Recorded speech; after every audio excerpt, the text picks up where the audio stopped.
family had run the city of Florence. They had carved their name into the heart of the Florentine Renaissance, the Medici. But at the height of their success, they had been toppled by a sudden revolution. Now, two cousins, raised as brothers, struggled to resurrect the supremacy of their family and regain control of Florence. Giovanni and Giulio de' Medici would aim for the ultimate power, the papacy. They would press into their service the greatest artist of all time. Michelangelo Buonarroti would redefine all fields of artistic achievement.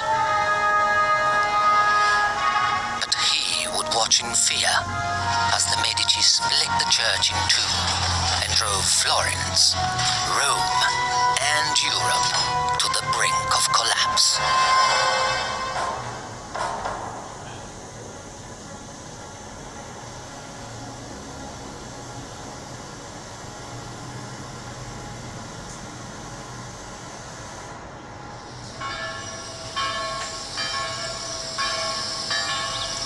Florence, 1501, home of the Italian Renaissance for nearly 200 years. It is a city at the heart of an artistic revolution.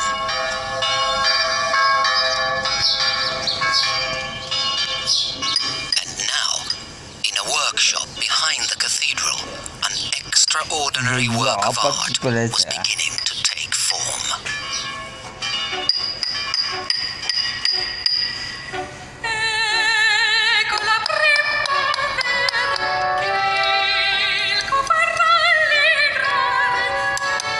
A single 13-foot block of marble had stood for 35 years waiting for a sculptor brave enough to take on the challenge.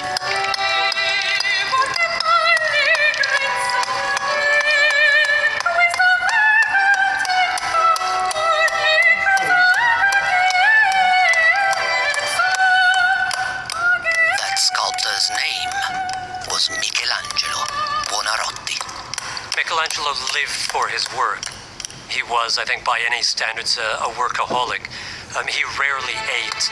He didn't sleep very much. He would often sit away in the dead of night with his hammer ringing away. He didn't take his boots off, apparently, for months at a time, so that when he did take them off, the skin came along with the boots.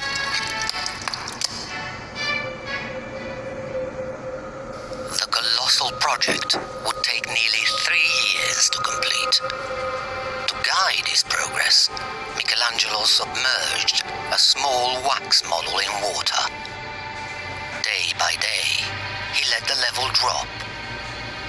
And what Michelangelo saw emerging from the water, he chiseled carefully from his marble block. He also devised a constant shower of water to keep the dust down and his body cool. The giant Michelangelo was creating would come to symbolize his struggles against the family he had once adored.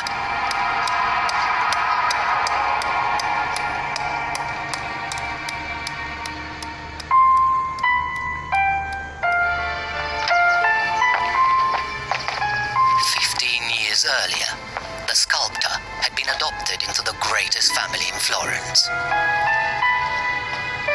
Michelangelo had moved in with the Medici.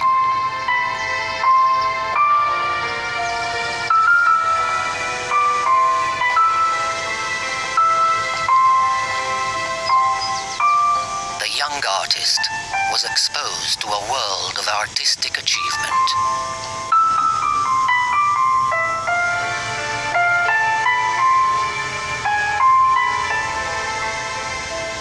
Single dynasty had nurtured the greatest artists of the Florentine Renaissance. But every work of art produced in their name served a greater purpose: the promotion of the Medici brand. Their patronage declared the power power of a family that controlled all of Florence.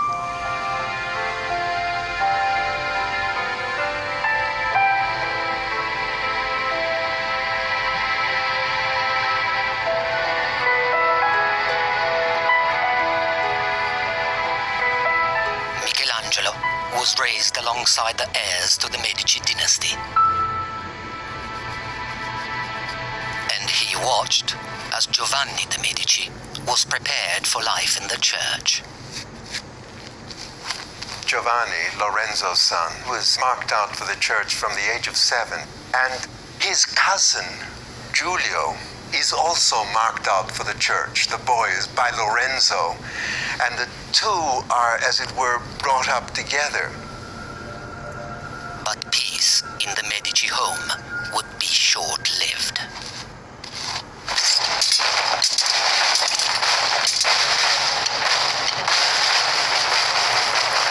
A bloody civil war exploded in the streets of Florence, sparked by resentment of Medici wealth and power.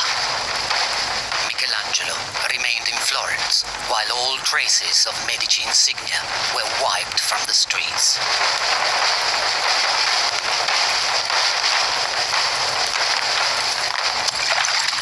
And the heirs to this once great dynasty were cast into exile.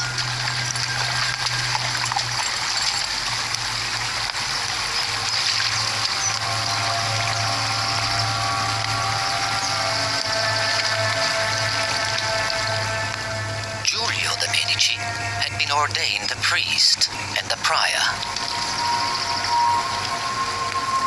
One step ahead, his cousin Giovanni was already a cardinal. But their clerical connections meant little without the power base of Florence. Florence is extremely important. The Medici, as church dignitaries, are really only that without Florence. With Florence, they're much more. They carry much more clout.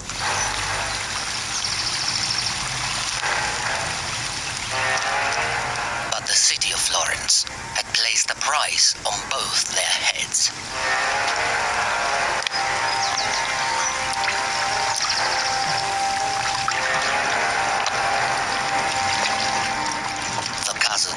Were forced to roam through Italy, seeking the support of friends who could lead them on the path back to power.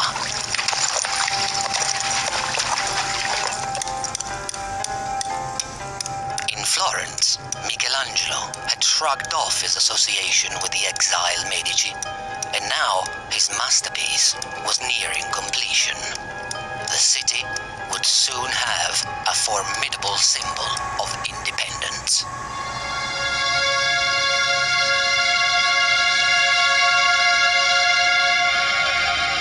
On the 25th of January, 1504, Michelangelo felt ready to expose his work to the scrutiny of the outside world.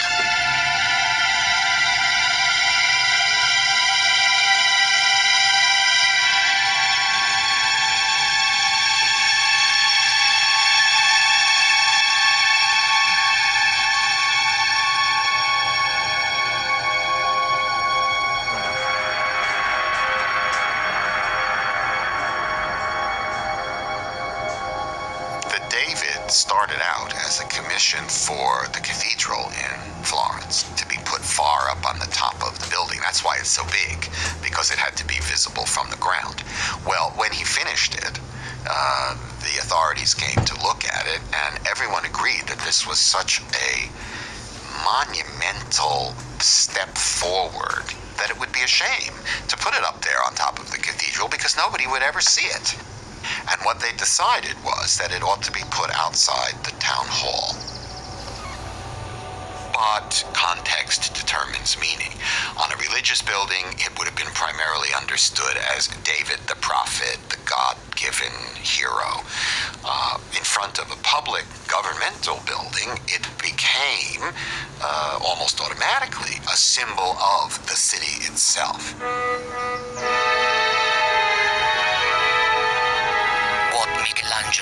created, became the ultimate symbol of resistance to the overbearing Medici.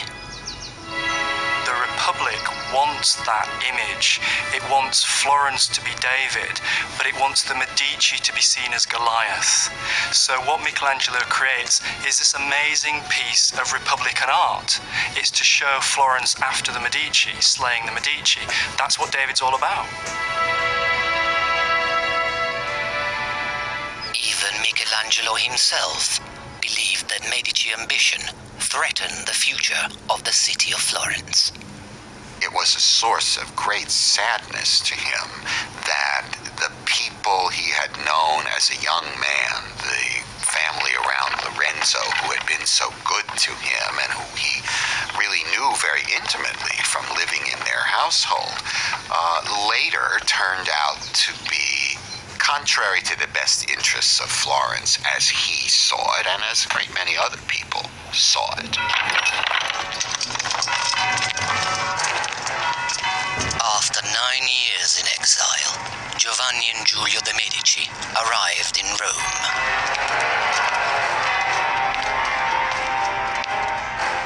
They took their case to the highest level of the church.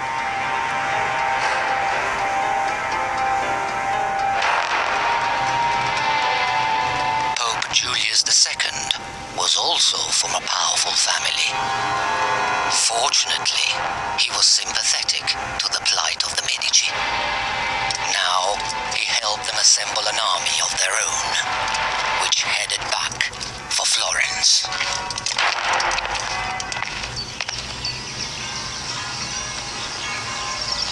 In the absence of the Medici, the city had embraced a new spirit of independence.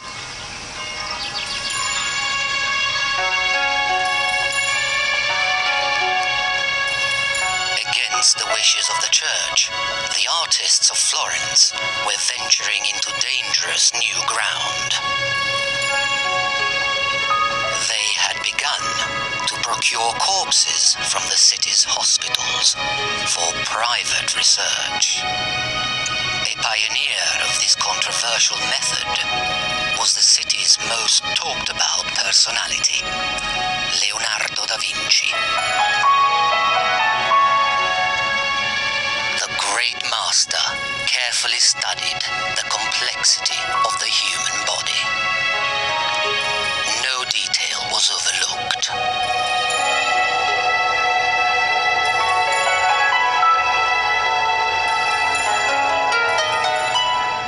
Leonardo was famed throughout Europe as the greatest artist of his time.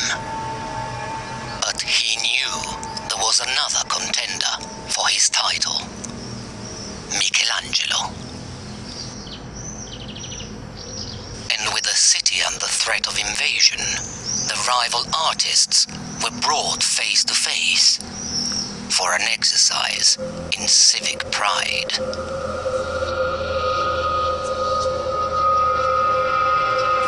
Leonardo and Michelangelo were each given a wall of the Great Council chamber to decorate with frescoes of famous Florentine battles. It was a contest between two utterly contrasting characters. Leonardo is the urbane, sophisticated, slightly dandyish figure, turns his hand to a bit of everything.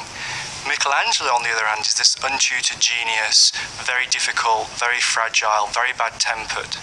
And the clash is very, very interesting, two very, very different styles.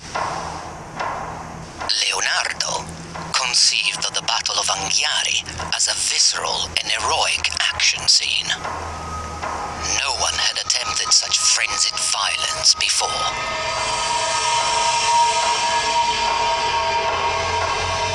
By contrast, Michelangelo's Battle of Cascina expressed panic on a very human scale.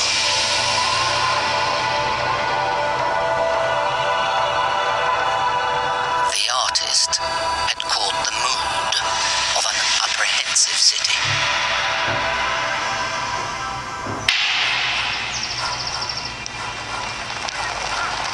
By 1512, thousands Legions of heavily armed soldiers were inside the borders of Tuscany and closing in on Florence.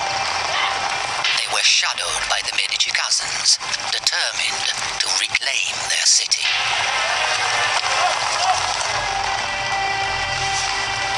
The people of Florence prepared for the onslaught to come.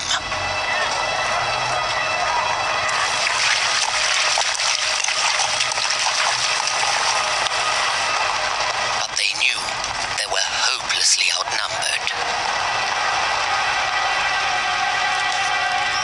The leaders of the city called on their chief advisor, a political genius who had guided the Republic since the expulsion of the Medici. His name was Niccolò Machiavelli. Machiavelli was a single-minded patriot determined to defend the city from Medici dictatorship. Now he set to work. Mobilizing thousands of men from towns and villages all across Tuscany, Machiavelli assembled and equipped a national army.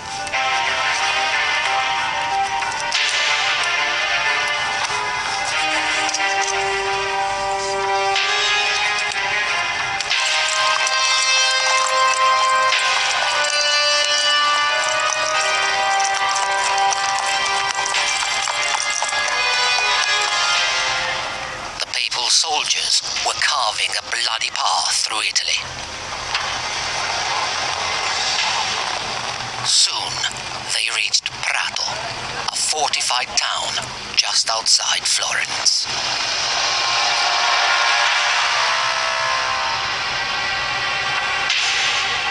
Witnesses recorded the devastation perpetrated in the name of the Medici. They broke through the wall and began to race through the town, where there was no longer any resistance, but only cries, violence, blood, and killing. Machiavelli's soldiers stood no chance. The sack of Prato was a bloodbath.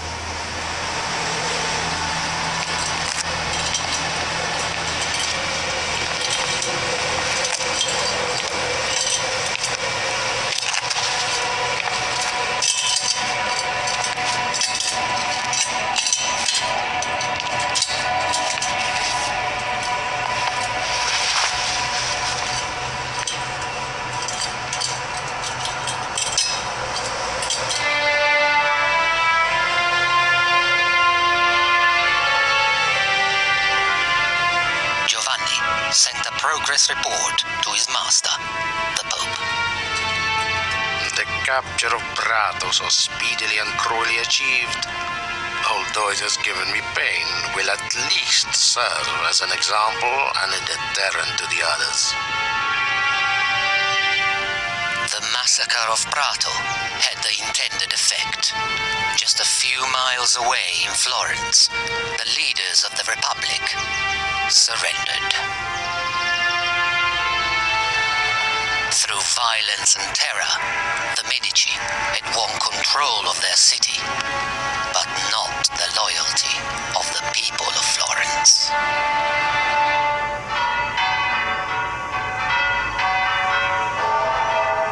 Before long, Giovanni received dramatic news. His mentor and master, Pope Julius II, was dead.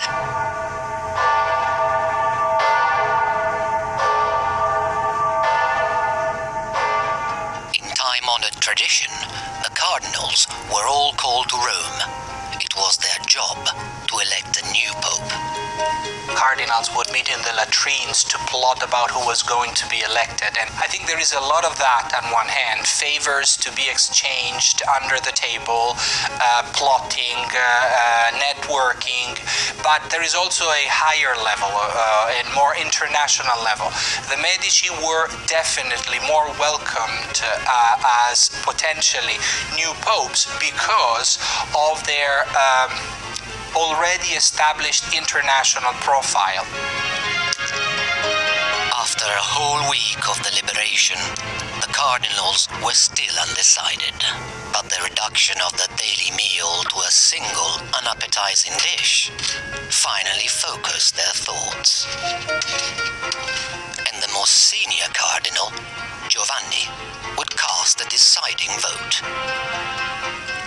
And it was his privilege to announce the winner. From now on, Cardinal Giovanni de' Medici would be known as Papa Leone X, Pope Leo X.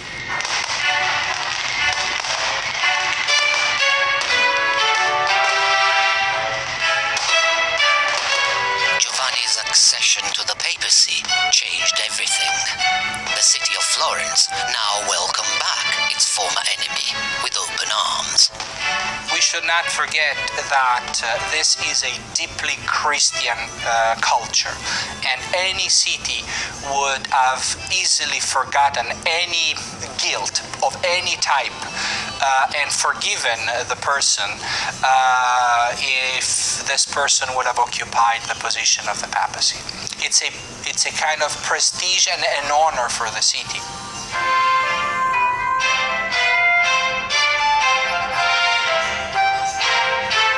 For the first time in history, the leader of the Catholic Church had been born in Florence.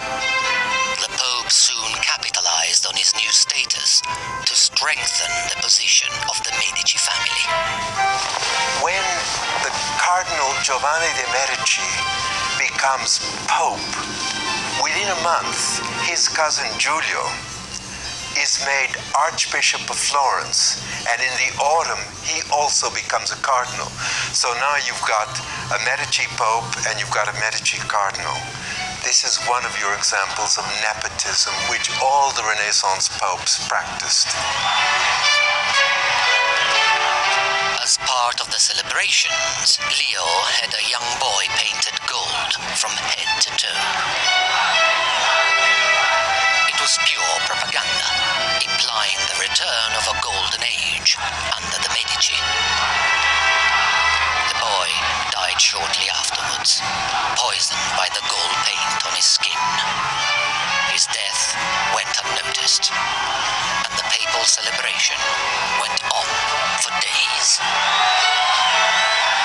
The Pope occupies God's position on earth.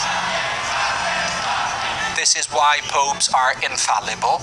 This is why popes are above any earthly ruler. This is why popes are supposed to approve and therefore legitimize any political authority. It's a very, very important spiritual position which is above any earthly power.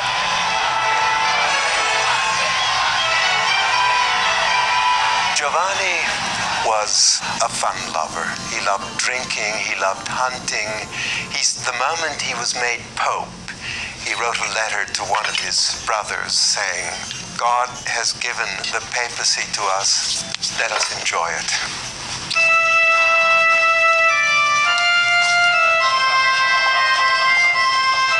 Pope Leo X hosted elaborate dinners night after night. One ambassador sent a breathless letter home. The meal was exquisite. There was an endless succession of dishes, for we had 65 courses.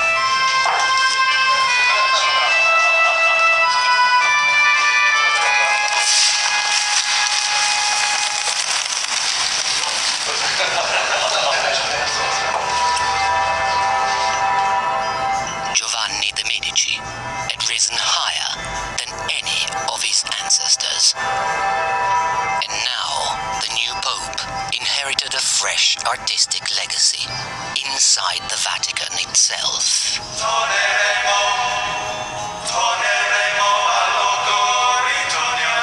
For 4 years, Michelangelo had toiled on a major commission in Rome. The late Pope Julius II had commanded him to paint the ceiling of the papal chapel inside the Vatican. But the ceiling of the Sistine Chapel was 1,000 meters square. was convinced he was doomed to fail. He was forced into painting the Sistine Chapel, he thought, as a kind of conspiracy against him by enemies who didn't want to see him succeed in sculpture. And so it's a great irony that the man that I think we consider the greatest artist of all time, the greatest painter of all time, never actually thought of himself as a painter. Michelangelo resented every minute he spent on the Cappella Sistina. This difficult position shoves my stomach up to hang beneath my chin. My loins have gone up into my belly, and I cannot see where to put my feet. And with its non-stop dripping from above, my brush makes my face a richly decorated floor. He knew he was a genius. He didn't suffer fools gladly, and the word that was most often used to describe him was terribilità, which is terribleness, in the literal sense of striking terror into other people. Working in secret, a small group of long-suffering assistants held Michelangelo with the most demanding work. With fresco, you have anywhere from 12 to 24 hours to create your masterpiece. The word fresco means fresh, and it refers to the plaster you're painting on fresh, i.e. wet plaster. And plaster, especially on a hot day in Italy, dries fairly quickly. So it really is a race against the clock. Fresco was regarded as the most difficult method of painting. It was said that many painters could master painting in oil, but only the very best could succeed at fresco. After a number of years on the scaffold, he was a true master, a real virtuoso. He was able to paint enormous scenes in a single day.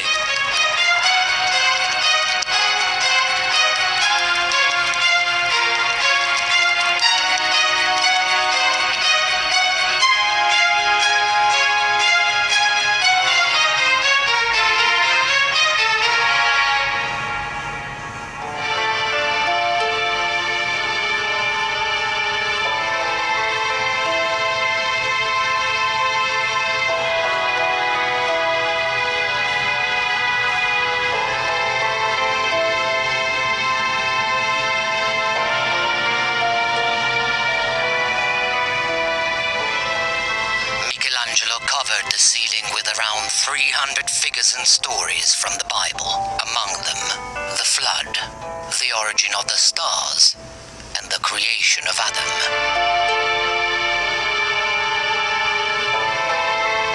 Michelangelo's monumental figures were based on fragments of classical sculptures and inspired by the perfection and beauty of the ancient world. Out of reluctance and frustration, Michelangelo had crafted brilliance, arguably the greatest work of art of the Renaissance. But could it shelter him from the wrath of the family he had deserted?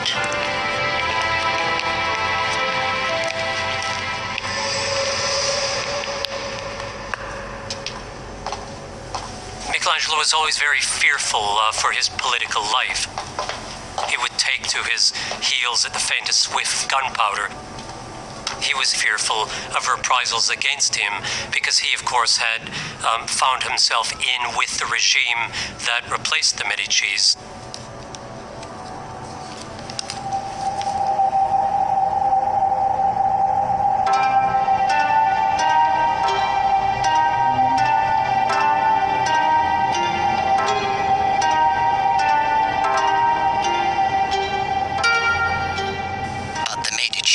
Saw power in Michelangelo's work, and they were not in the business of squandering talent. Now, they made him an offer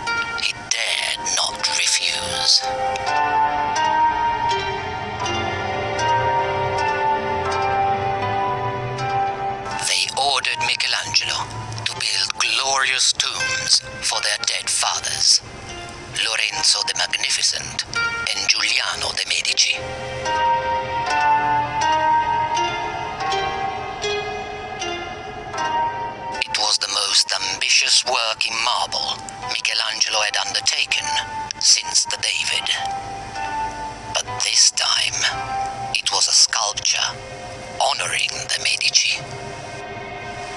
I think it would have been very difficult for him to refuse a commission like the Medici tombs. Number one, he loved the family and he would have liked to help memorialize them in general. Number two, these were friends of his, that is, the patrons were friends of his. And number three, the man is the Pope, and it's not so easy to say no to the Pope.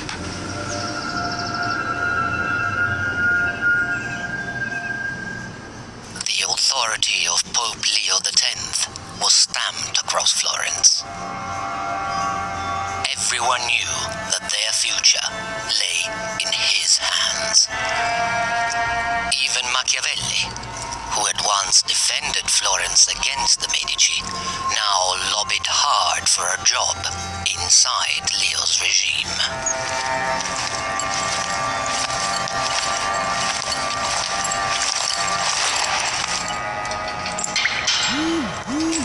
Unfortunately for Machiavelli, he was promptly thrown into prison as an anti-government conspirator and tortured in the worst way that the Florentine torturers could inflict upon him. Machiavelli was exiled from the city in disgrace. Trapped in his country villa, he pondered on the life he had lost.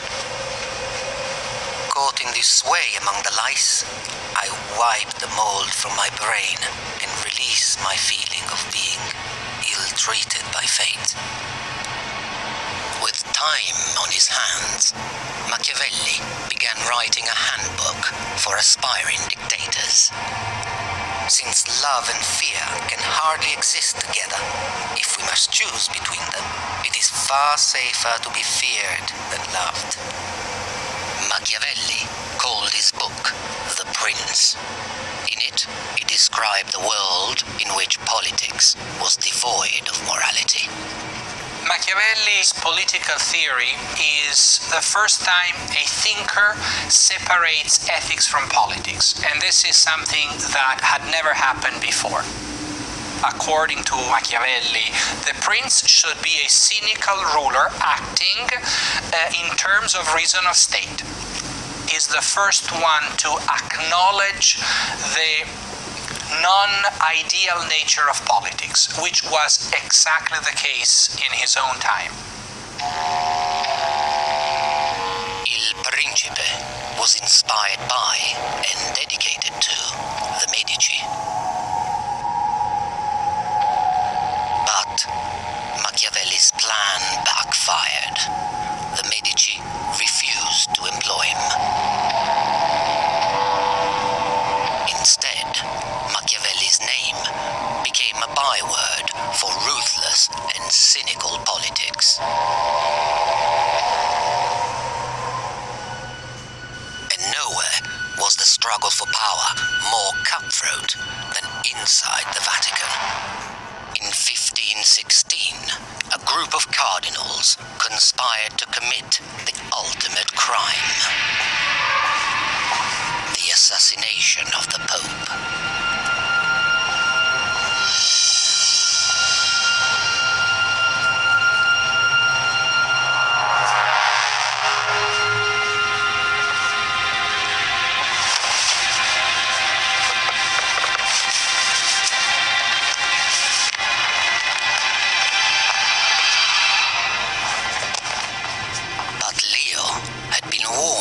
Conspiracy to kill him, and he would have the conspirators killed instead.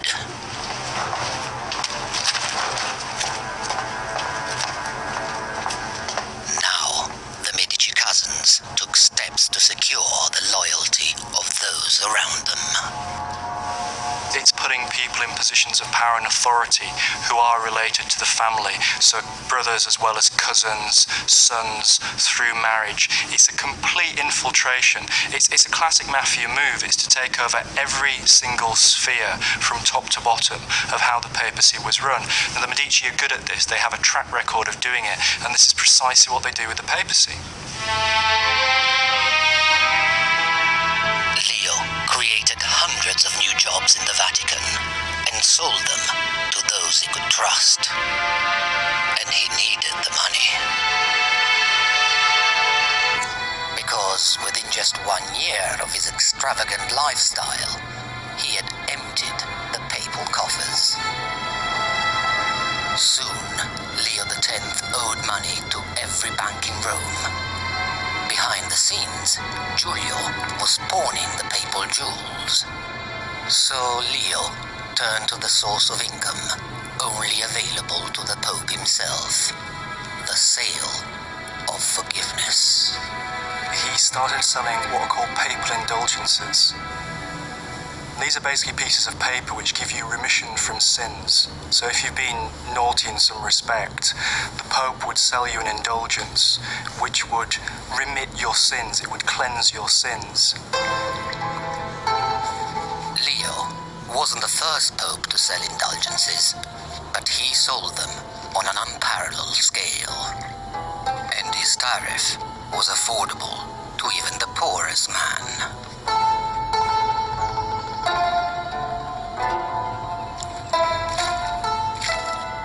Across Europe, Leo found a ready market, because an indulgence could mean freedom from an eternity in hell.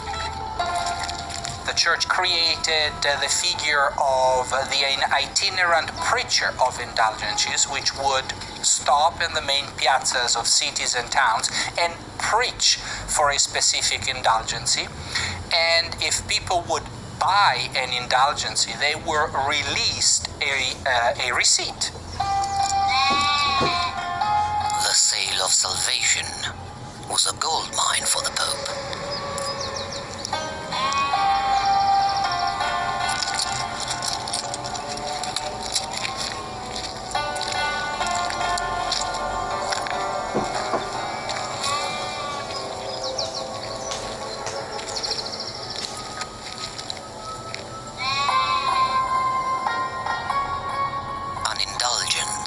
Could even be bought on behalf of the dead, so that their soul might be sped on its journey to heaven. Profits from the sale of absolution were lifting Pope Leo out of debt.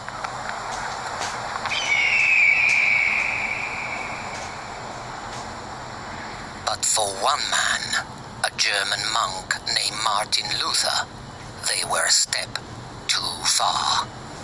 Luther was absolutely horrified by what the church was doing, and for him it symbolized everything that was corrupt and decadent about the Catholic Church.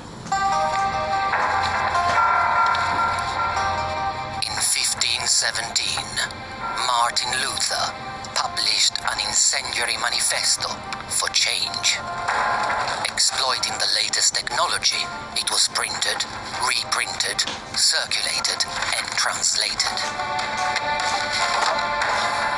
No idea had ever traveled so far and so fast.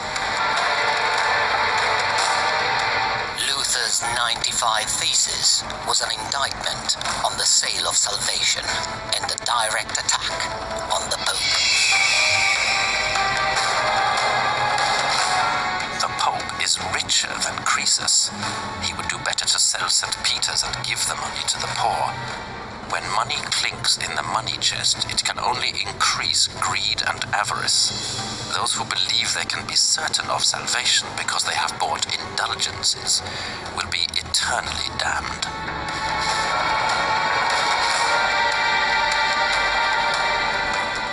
No one had ever dared use such outspoken language against the might of the Catholic Church. It was the start of a revolution. Luther was trying to reform the church, not destroy it. But in the process, things snowballed and went completely out of control. Before long, Luther's manifesto made its way back to Leo. But the complaints of a petulant monk mattered little to Pope Leo X. If you were to be Roman Pope, umbilicus mundi, the navel of the world, the most powerful earthly organization with money flowing through your treasury like water through fountains, an Augustinian monk in Wittenberg is nothing. And after all, Germany was the land of the barbarians, I Barbari, the land of the Gothic style, as opposed to the Renaissance. So why caring about those primitives? Leo drew up a standard document designed to silence heretics.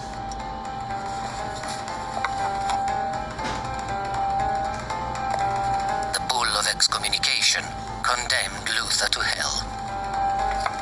The Pope is able to decide for the redemption of every human being. So being excommunicated by a Pope implies being denied access to heaven. And if you are Christian, I think you care a lot about that.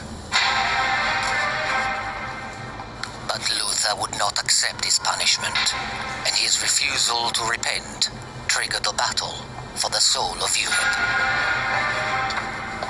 The Protestant Reformation was a revolution. It's one of the most important things that happens in the Renaissance. It split the church in two, and we still live with that division between Catholic and Protestant. It's right with us today, and it starts back in that period between Luther and Leo.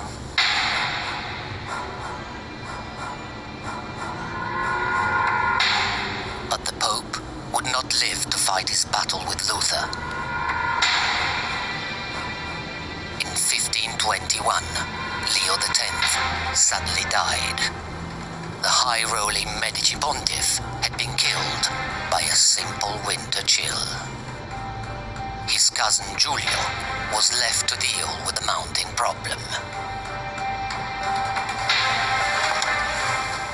And within 2 years, Giulio de' Medici was crowned Pope Clement VII. The new Pope inherited a continent in crisis. The fallout from Luther's Reformation now brought furious armies to the gates of Rome itself. Rome was the city of pilgrims, was the city where St. Peter was buried, was the seat of the Pope. No one would have ever imagined in Western Christianity that anyone would have dared to consider pillaging and destroying Rome. It was simply città sacra, a sacred city, and you don't sack a sacred city. But to the men surrounding Rome, there was nothing that remained sacred about the Catholic Church. Many were followers of Luther, now fueled by deep religious hatred.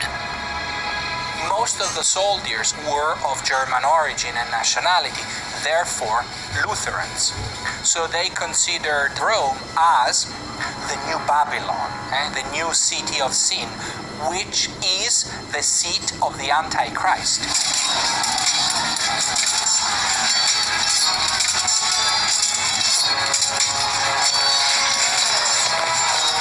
In fear of his life, Clement fled to the safety of the Castel Sant'Angelo.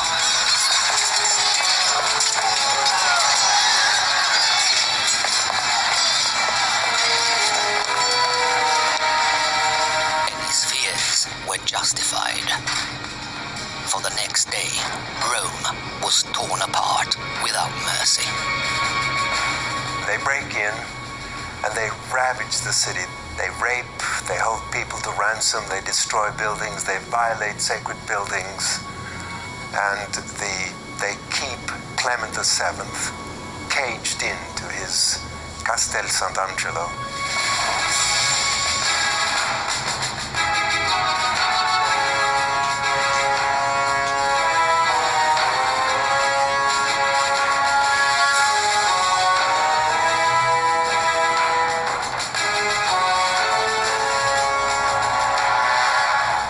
About 8,000 people died on the first day. This was just massacre on an absolutely grand scale. Everything was destroyed. Doors were ripped off their hinges, shops were looted, women were raped, people were casually mutilated and tortured. It was absolutely horrific. the sack of Rome is probably one of the blackest moments that takes place in the Renaissance.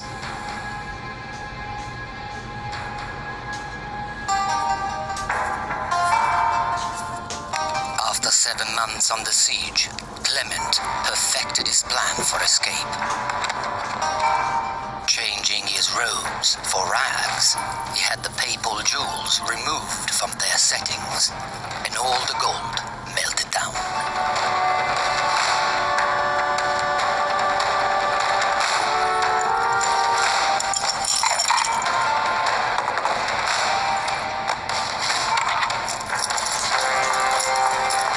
With his treasures sewn into his clothes, Clement bribed his way out of Rome and headed for the safety of Florence.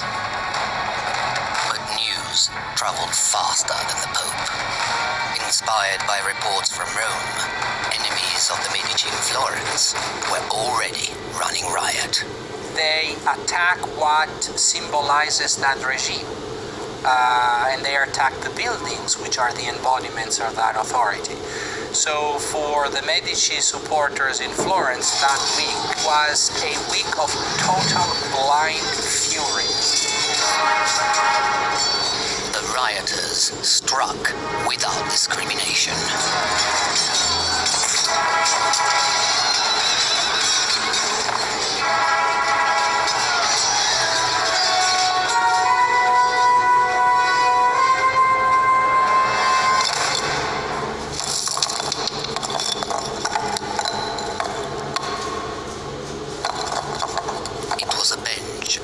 From City Hall that did the damage to Michelangelo's David, the city's greatest symbol, all in defiance of the Medici.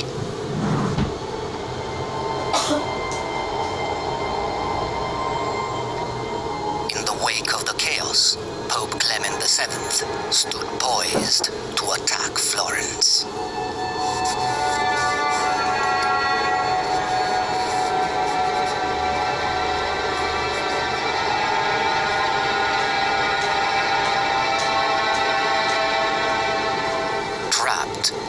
Inside the church of San Lorenzo, Michelangelo cowered beneath the tombs he had built for the Medici cousins.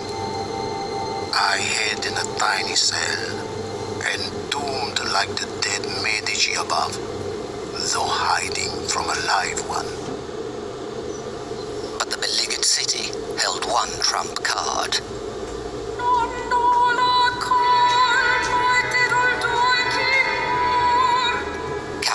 Inside Florence was the last legitimate heir to the Medici line. Clement VII's niece was 11 years old. Her name was Catherine de' Medici.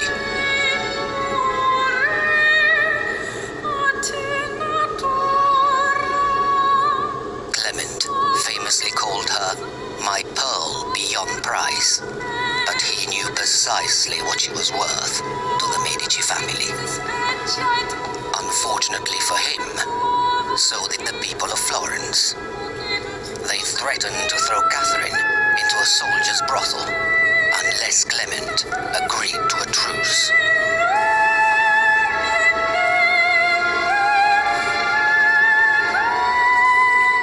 And Clement called off his troops, for he had plans for Catherine de' Medici.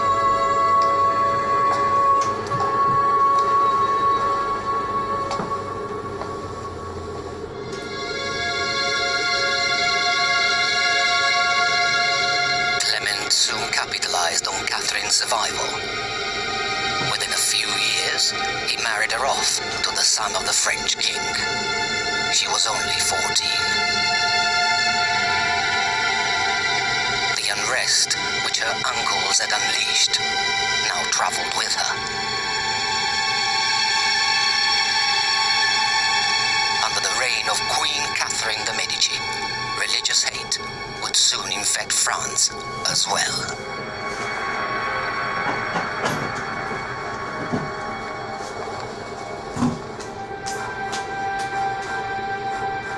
Back in Rome, Clement VII was now living on borrowed time. Desperate to make one last grand gesture, he summoned the man he'd grown up with, Michelangelo. A massive fresco inside the Vatican would mark the completion of Michelangelo's work for the Medici popes. But it would also reflect his mood towards his patrons. Over the altar of the Sistine Chapel, Michelangelo chose to portray the Last Judgment.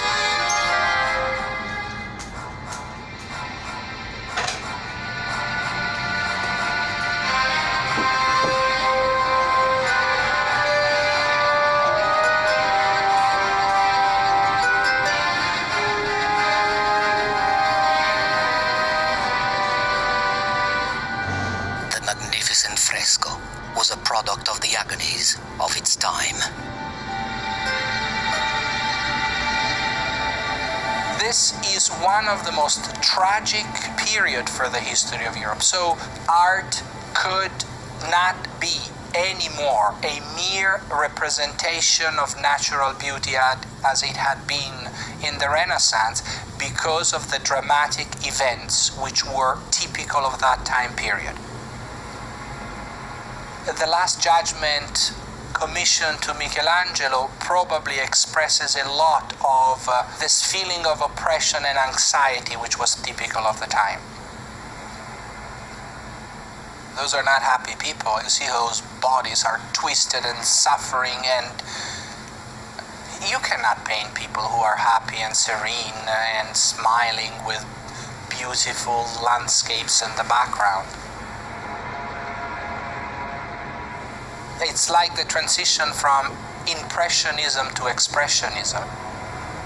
Impressionism is serenity, flowers, beauty, bucolic nature. Expressionism is dramatic. Expressionism is unbearably violent as an art.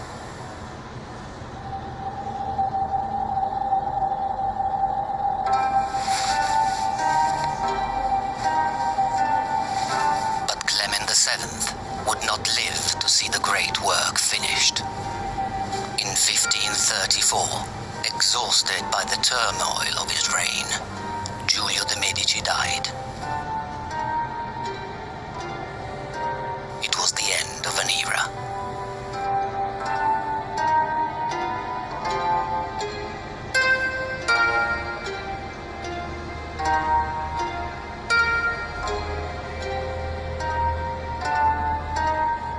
The corrupt, disastrous reign of the Medici popes was over.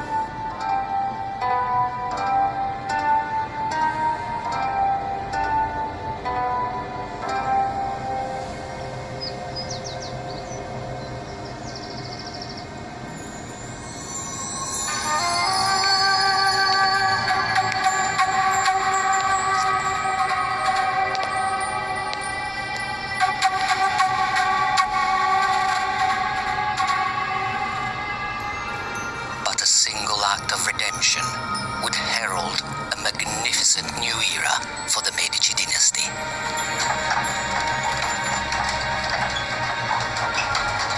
Future generations would take the Renaissance beyond the realm of art and sculpture and change man's understanding of the universe forever.